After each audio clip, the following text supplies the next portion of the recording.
ગુજરાતમાં અસામાજિક તત્વો અને ગુંડા તત્વોને જાણ પોલીસનો ડર જ ન હોય તેમ ખુલ્લેઆમ ગુંડાગીરી તો હુમલા અને હત્યાની ઘટનાઓને અંજામ આપી રહ્યા છે। ત્યારે સુરેન્દ્રનગરના સાયલામાં ખુલ્લેઆમ ગુંડાગર્દીની ઘટના સામે આવી છે। સાયલાના ધજાળા પોલીસે ચોકી વિસ્તારમાં કાર લઈને જઈ રહેલા કોળી સમાજના યુવક ઉપર જીવલેણ હુમલો કરવામાં આવ્યો હતો।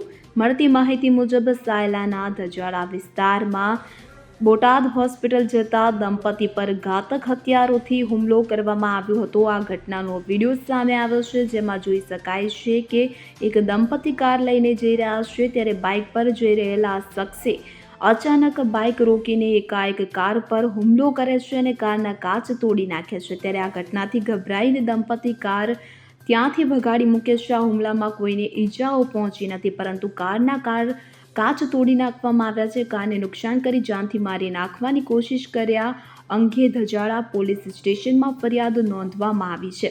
પોલીસ દ્વારા વિડીયોના આધારે તપાસ હાથ ધરવામાં આવી રહી છે। હાલ તો પોલીસની પ્રાથમિક તપાસમાં અગાઉ થોડા મહિના પહેલા ફરિયાદનું મનદુખ રાખી દંપતીની કાર પર હુમલો કર્યાનું ખોલ્યું છે। ત્યારે ખુલ્લેઆમ આવા જીવલેણ હુમલાની ઘટના સામે આવતા સુરેન્દ્રનગર જિલ્લામાં કાયદો અને વ્યવસ્થા પર સવાલ ઉઠી રહ્યા છે।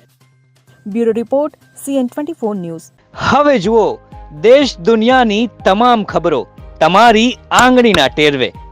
ઉઠાવો મોબાઈલ અને Google Play Store પરથી ડાઉનલોડ કરો અમારી CN24 ન્યૂઝ મોબાઈલ એપ।